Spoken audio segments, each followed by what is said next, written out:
Hello guys and welcome to iQuanta's YouTube channel. India का number 1 MBA college IIM Ahmedabad.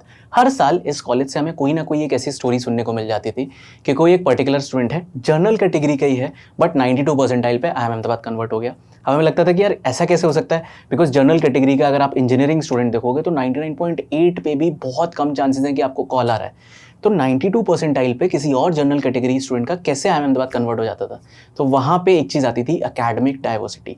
ये particular college academic diversity को बहुत ज़्यादा weightage देता था। कॉलेज चाहता है कि यार आपका जो बैच है उसमें डिफरेंट डाइवर्स बैकग्राउंड के स्टूडेंट्स हो। तो लेट्स से अगर कॉलेज चाहता है कि यार इतने सेट ऑफ स्टूडेंट्स तो मेडिकल बैकग्राउंड के रहेंगे ही, इतने स्टूडेंट्स को तो हम कॉल करेंगे ही करेंगे। अब अगर आप मेडिकल स्टूडेंट्स को देखो और आप इंजीनियर्स को देखो तो ऑब्वियसली इंजीनियर्स का परसेंटाइल ज़्यादा आएगा एंड मेडिकल वाले स्टूडेंट्स का कम आएगा। तो उस पर्टिकुलर पूल में से एक set number of call decided होते थे, जो कि लेट्स से टॉप 50 ये हैं, इन्हें तो कॉल करना ही है, तो उन्हें कॉल किया जाता था। एंड वहाँ पे जो हाईएस्ट होगा उसका होता ही 95 था या 96 परसेंटाइल होता था। इसी वजह से 90, 91 वाले स्टूडेंट्स को भी कॉल आ रहा है एंड वो लेटर ऑन कन्वर्ट कर पा रहे हैं। बट इस साल से IIM अहमदाबाद ने अपना सिलेक्शन क्राइटेरिया पूरी तरीके से चेंज कर दिया एंड बहुत डिफरेंस ला दिया है अर्लियर जो सिलेक्शन क्राइटेरिया था प्लस जो इस बार होने वाला है। लास्ट ईयर तक क्योंकि मिनिमम कैट परसेंटाइल की एलिजिबिलिटी ही आपकी जनरल कैटेगरी की 85 होती थी, तो इन स्टूडेंट्स का 90 पे कन्वर्ट हो जाता था। बट अब उसको 85 से 95 परसेंटाइल कर दिया है। ऑफिशियल वेबसाइट है। थोड़ा सा अगर आप नीचे जाओगे तो आप यहाँ पे देखोगे मिनिमम कैट कट ऑफ जो आपकी 2025 की रहने वाली है। जनरल कैटेगरी की अगर आप हो, अगर आपका 95 परसेंटाइल से कम आ रहा है, 94.9 भी आ रहा है, चाहे आप जितने मर्जी डाइवर्स बैकग्राउंड से हो, चाहे आपका 10th-12th में जितना मर्जी अच्छा स्कोर है, आपको कॉल के लिए एलिजिबल ही नहीं माना जाएगा। इतना तो बेयर मिनिमम लाना ही लाना है। इनफैक्ट बाकी कैटेगरीज का भी अगर आप देखोगे, NC OBC 90, SC 85, ST 75, इनका तो अराउंड आपका 55-60 परसेंटाइल पे भी कॉल आ जाता था। तो यहाँ पे भी बढ़ा दिया है। देन आपका जो सेक्शनल कट ऑफ है, पहले ऐसा होता था कि VRC LRDI का सेम है, क्वांट का थोड़ा कम रहता था, बट हर सेक्शन के लिए अब 85 परसेंटाइल कर दिया है। NC OBC का 80 है, SC का 75 है, ST का 65 है। PWD जो कैंडिडेट्स हैं उनका भी यहाँ पे आप देख सकते हो 85, 80, 75 एंड 65। अब यार IIM अहमदाबाद का जो सिलेक्शन क्राइटेरिया है ना, वो अपने आप में एक LRDI का सेट है, बहुत सारी चीज़ें हैं इसमें, बट स्टिल कुछ मेन चीज़ें मैं आपको बता देता हूँ। जैसे कि इनके सिलेक्शन क्राइटेरिया में एक चीज़ होती है कि आपका एप्लीकेशन रेटिंग क्या है। अब एप्लीकेशन रेटिंग बेसिकली उसके 5 पार्ट होते हैं, ABCDE। ठीक है, जो पार्ट A है वो है आपका 10th का स्कोर। 10th का अगर आप स्कोर देखोगे 90 अबव है, पूरे 10 मार्क्स मिल जाएंगे। 80 to 90 है तो 8 मार्क्स एंड सो ऑन। तो लेट्स से कोई एक ऐसा स्टूडेंट है जिसका 85 है 10th में, तो उसको 8 मार्क्स मिल गए। देन अब वो नेक्स्ट उस पर आता है 12th स्टैंडर्ड में आपकी स्ट्रीम के हिसाब से, कॉमर्स और साइंस का सेम ही रखा हुआ है, आर्ट्स में थोड़ा सा आपको एडवांटेज मिल जाता है। स्ट्रीम के हिसाब से आपको यहाँ पे स्कोर्स मिलते हैं। तो लेट्स से आपका 12th में भी 85 था, तो यहाँ भी आपको 8 मार्क्स मिल गए। सिमिलरली आप बाकी का भी देख सकते हो। देन आता है आपका ग्रेजुएशन। यहाँ पे टेयर्स हैं AC1, AC2, AC3। अब ये AC1, AC2 में कौन कौन आता है पहले एक बार नीचे जाके वो देख लेते हैं। तो अगर आप थोड़ा सा नीचे जाओगे तो यहाँ पे मेंशन्ड है, एक सेकेंड, यहाँ पे अगर आप यहाँ पे देखोगे तो जो आपका AC1 है उसमें आपके MBBS जो जितने भी मेडिकल वाले स्टूडेंट्स हैं वो आते हैं। AC2 है, वहाँ पे आपके CAs हो गए, जितने भी आपके जो प्रोफेशनल कोर्सेज हैं, चाहे आपका कंपनी सेक्रेटरी हो गया, अगर आपने कॉस्ट मैनेजमेंट अकाउंटिंग करा हुआ है तो ये आपका AC2 हो गया। AC3 में आपका पूरा कॉमर्स एंड मैनेजमेंट, इकोनॉमिक्स, वो सारी चीज़ें। AC4 में आपका सारे इंजीनियरिंग के स्टूडेंट्स हो गए।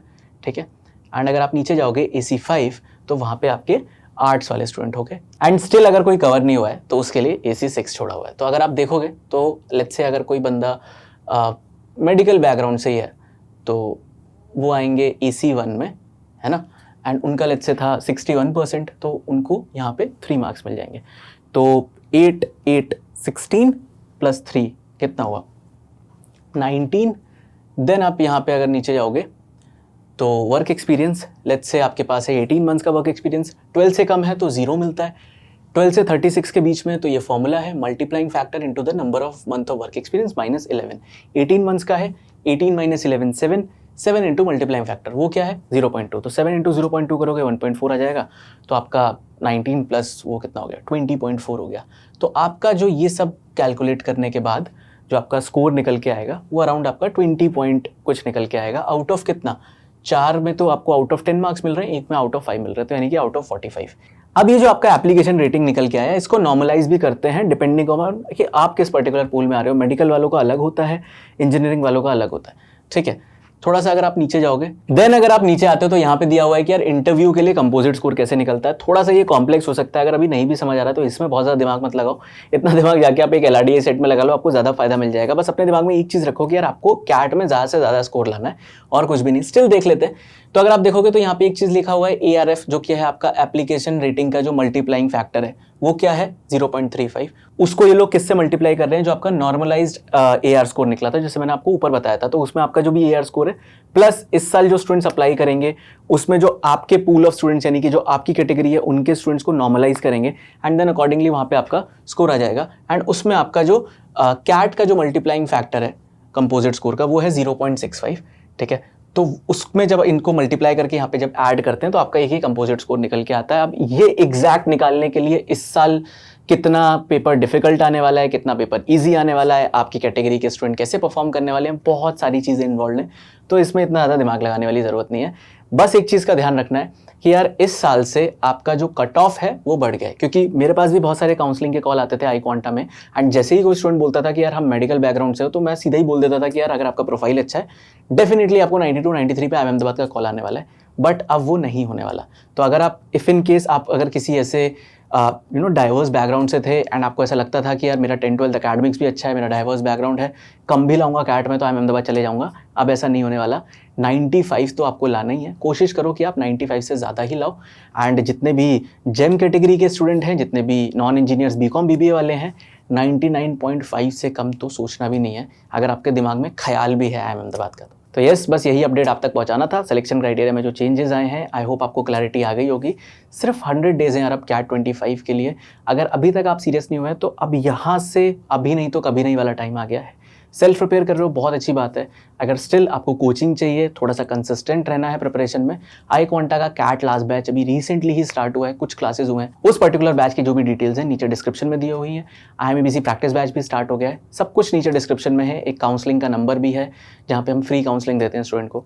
कॉल कर सकते हो, कोर्स चेकआउट कर सकते हो, और कोई क्वेरी हो तो कमेंट कर सकते हो। All the best. I hope you enjoyed this video. अब मैं आपको एक शॉकिंग फैक्ट बताता हूँ। ये डेटा जो आपकी स्क्रीन पे शो कर रहा है कि आई क्वांटा यूट्यूब चैनल के 60% व्यूअर्स चैनल को सब्सक्राइब नहीं करते। सब्सक्राइब ना करने का रीजन ये हो सकता है कि यार एनीवे जो ब्राउज फीड है उस पर तो वीडियो आ ही जाता है, बट सब्सक्राइब क्यों करना चाहिए वो मैं आपको बता देता हूँ। आई क्वांटा यूट्यूब चैनल का अगर आप प्लेलिस्ट सेक्शन देखोगे, यहाँ पे आपको बहुत सारी यूजफुल प्लेलिस्ट मिलेंगी। अगर आपका अरिथमेटिक वीक है तो ये आप अरिथमेटिक प्लेलिस्ट यहाँ पे चेकआउट कर सकते हो।